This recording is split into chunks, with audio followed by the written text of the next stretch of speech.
Miremos a nuestro alrededor. Imaginemos todo nuestro entorno hace unos 30 años. Eso es hacia 1980.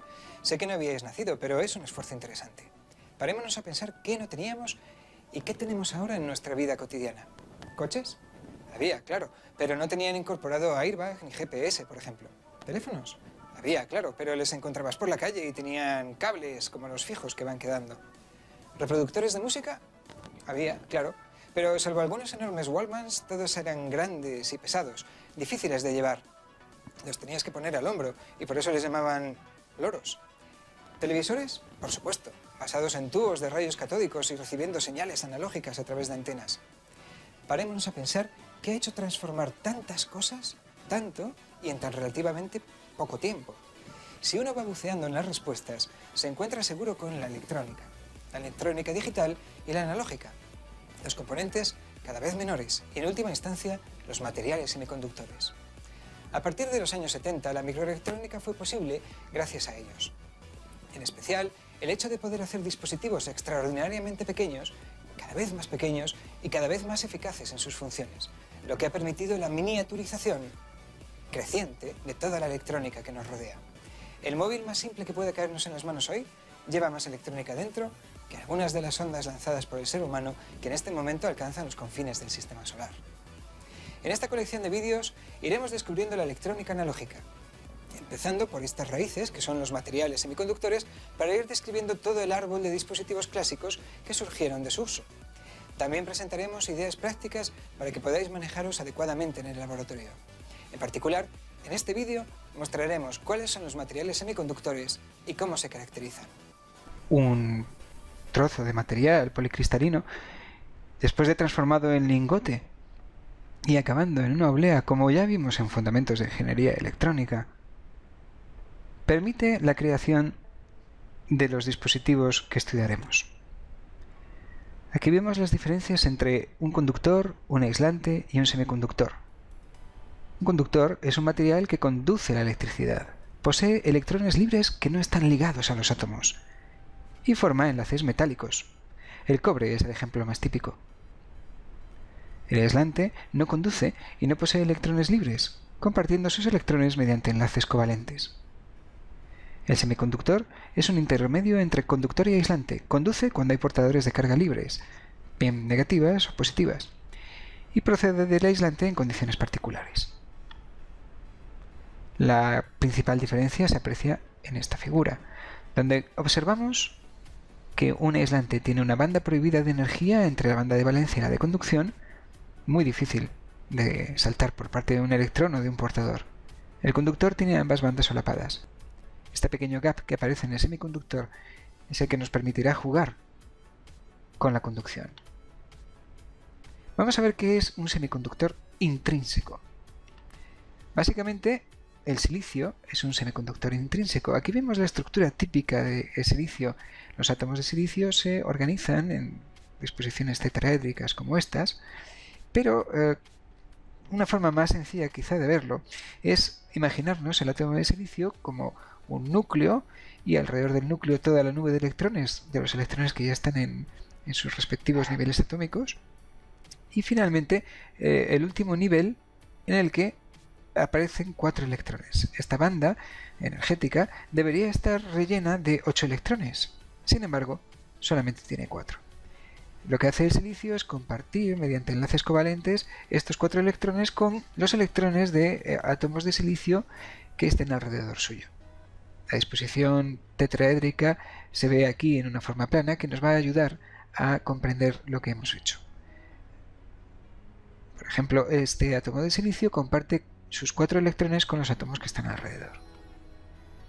Bien, pues ahora vamos a fijarnos en un electrón cualquiera, como hemos visto, y cuando aumenta la temperatura en un semiconductor, lo que ocurre es que ese electrón se libera. La energía aportada por el cambio térmico, que en definitiva se refleja a través de ese cambio térmico, permite que el electrón se libere de su enlace covalente en el fondo débil y se convierta en un electrón libre. Notemos que lo que deja detrás de sí es un hueco, que no es más que la ausencia de un electrón. Este hueco también nos permitirá asumir esa ausencia de carga negativa como una carga que se comporta positivamente. Llamaremos N a todo material que tenga electrones libres, como los que acabamos de ver, y P a todo material que tenga huecos libres, como los que acabamos de ver. En un semiconductor intrínseco, la concentración de electrones N y la concentración de huecos P es la misma. Y de hecho, si aumenta la temperatura, lo único que ocurre es que aparecen más electrones libres. Cuanto más aumenta la temperatura, más contribución energética se produce en la red de silicio y más electrones se liberan.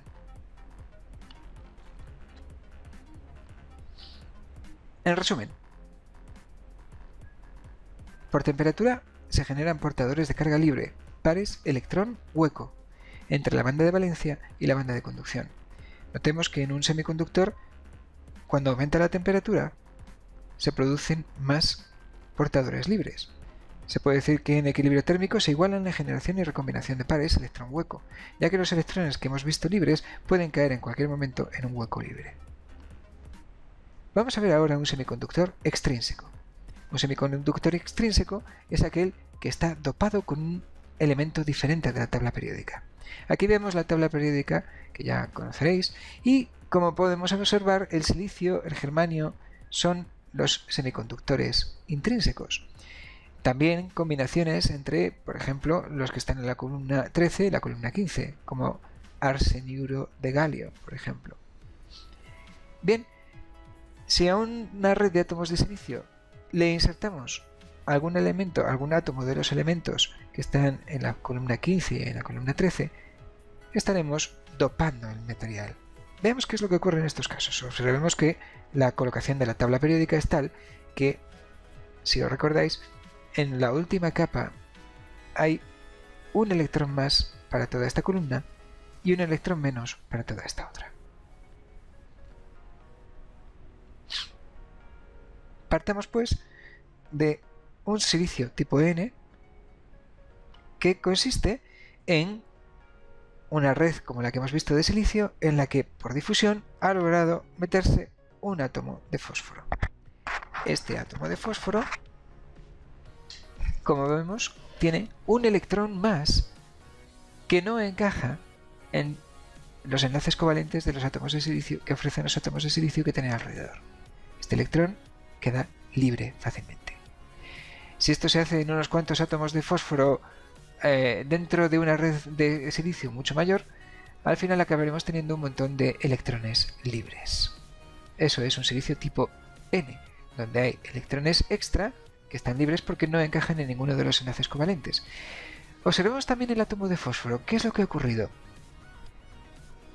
Ahora tiene un electrón menos de los que debería tener en la capa suya última como elemento y con el número atómico que él tiene. Por lo tanto, este átomo no tiene compensadas las cargas positivas de su núcleo con las negativas de los electrones alrededor del núcleo. Y por tanto se ha convertido en un ion positivo. Este ion positivo además está, como vemos, fijo en la red. Por lo tanto, podemos visualizar un silicio tipo N como una serie de iones positivos fijos y una serie de portadores de carga negativa, electrones libres. ¿Cómo es un silicio tipo P? Básicamente, la idea es la misma. En el silicio tipo P insertaremos entre la red de átomos de silicio uno, por ejemplo, de boro, es decir, de la columna anterior en la tabla periódica. El boro tiene solo tres electrones en su última capa y por tanto tiene uno de sus enlaces vacío con el correspondiente electrón del silicio, es decir, no forma este enlace covalente.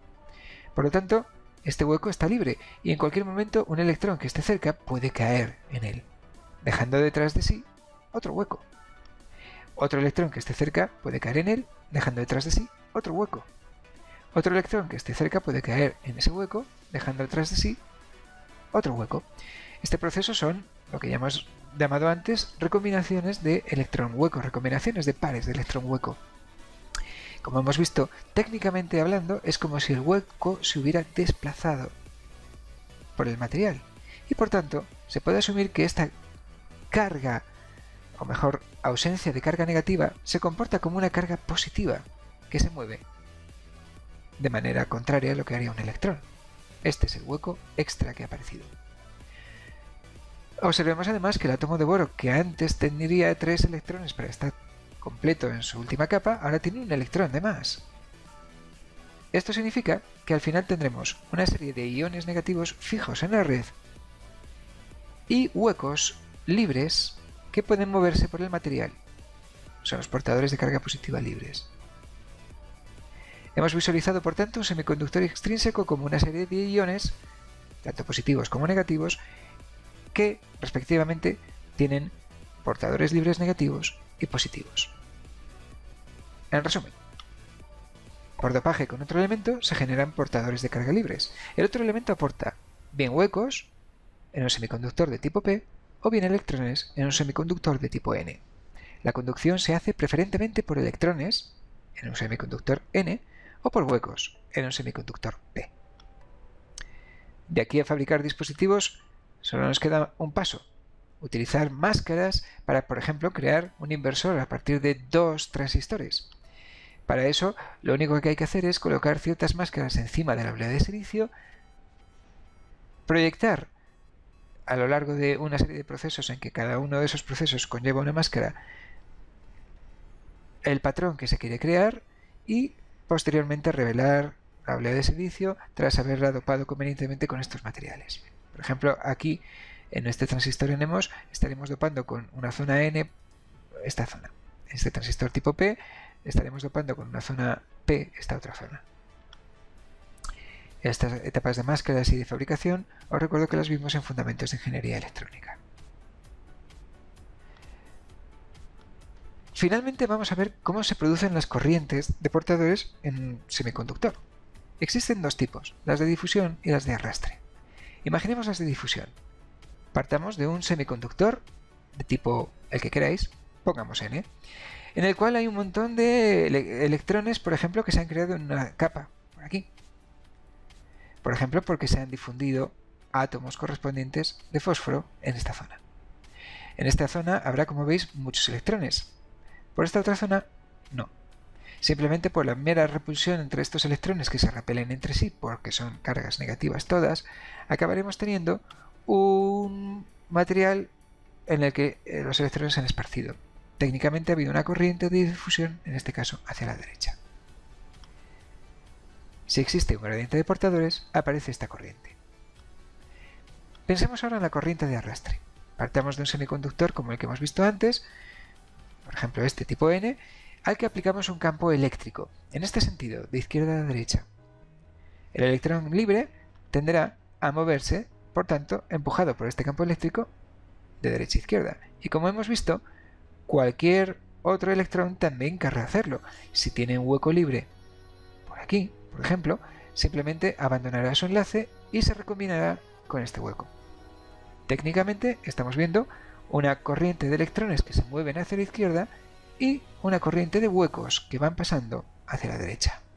Los huecos se mueven como el campo eléctrico, es decir, en la dirección del campo eléctrico, es decir, de igual manera que lo haría una carga positiva. Los electrones se mueven en la dirección contraria, como buena carga negativa que es. Si existe un campo eléctrico aplicado, se produce esta corriente de arrastre.